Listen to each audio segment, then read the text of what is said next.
Assalamualaikum warahmatullahi wabarakatuh. Di sini kami akan merepresentasikan hasil dari kelompok kami yang beranggotakan saya, Pulung Adi Jatmiko, dan Korinta Kurnia Ardi Perdana mengenai konsep pembelajaran Ki Hajar Dewantara. Yang pertama, alangkah lebih baiknya kita mengenal dulu siapa sih itu Ki Hajar Dewantara. Suwardi Suryaningrat atau yang lebih dikenal dengan Ki Hajar Dewantara lahir pada 2 Mei 1959 dan merupakan putra dari Suryaningrat, putra Paku Alam III. Sebagai keluarga Ningrat, Ki Hajar Dewantara memperoleh keuntungan dalam mendapatkan pendidikan yang baik. Setelah itu beliau melanjutkan ke sekolah rendah Belanda LS.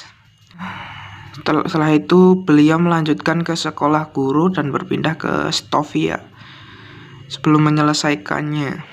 Namun saat di sekolah ini beliau mengalami kesulitan ekonomi sehingga Ki Hajar Dewantara memilih untuk masuk ke dalam bidang jurnalistik, suatu bidang yang kelak mengantarkannya ke dunia pergerakan politik nasional.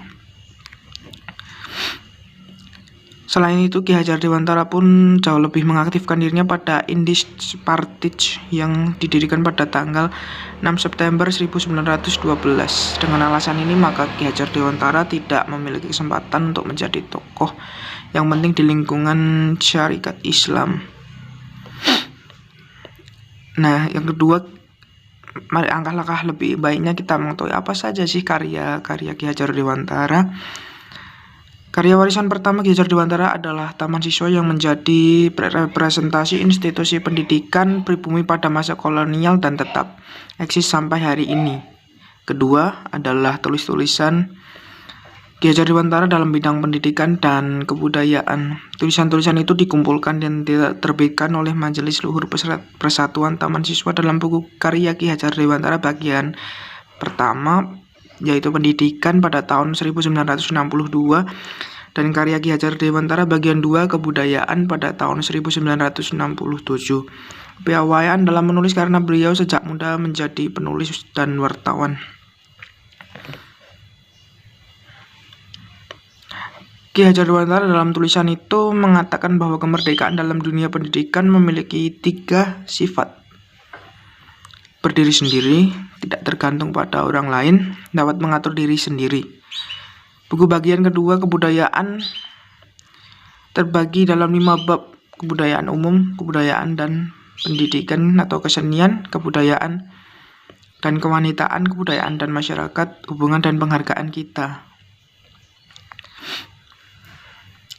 Nah, kali ini kita akan membahas mengenai konsep pendidikan Ki Hajar Dewantara.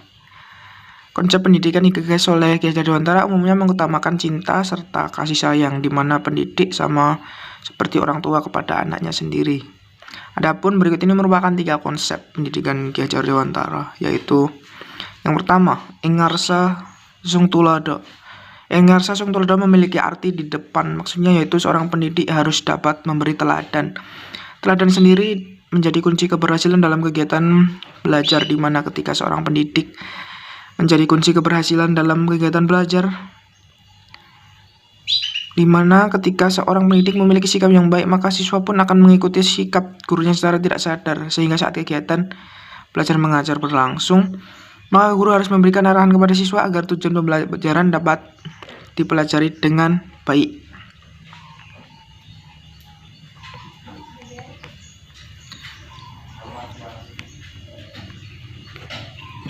Yang kedua ialah ing madya mangun karsa, itu artinya di tengah-tengah atau di antara seseorang yang dapat menciptakan ide atau gagasan. Maksudnya guru mempunyai peran penting untuk menciptakan ide dalam proses pembelajaran. Guru dapat memfasilitasi beragam metode serta strategi agar tujuan pembelajaran berhasil dicapai.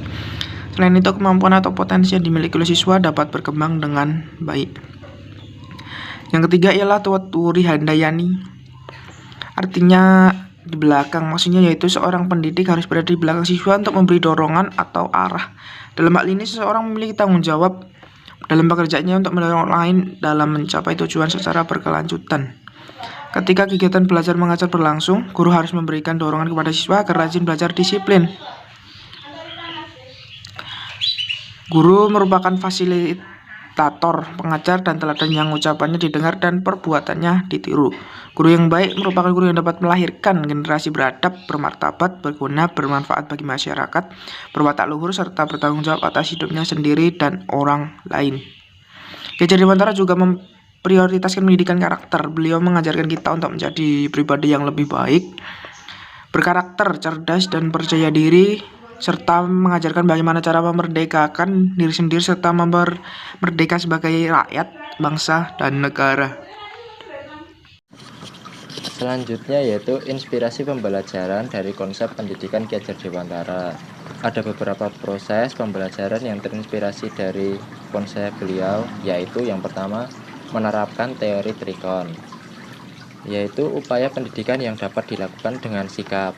Dikenal dengan teori trikon yaitu kontinu, konsentris, dan konvergen. Kontinu itu artinya pendidikan di Indonesia mesti dilakukan secara terus-menerus dan berkelanjutan. Konsentris artinya untuk mengembangkan pendidikan di Indonesia harus sesuai dengan kebudayaan serta nilai luhur bangsa yang ditanam dalam generasi muda. Konvergen artinya mengembangkan mutu pendidikan Indonesia agar dapat setara dengan kualitas pendidikan yang maju di dunia barat. Nomor 2 yaitu menumbuhkan daya cipta atau kognitif, daya karsa atau psikomotor, dan daya rasa atau afektif.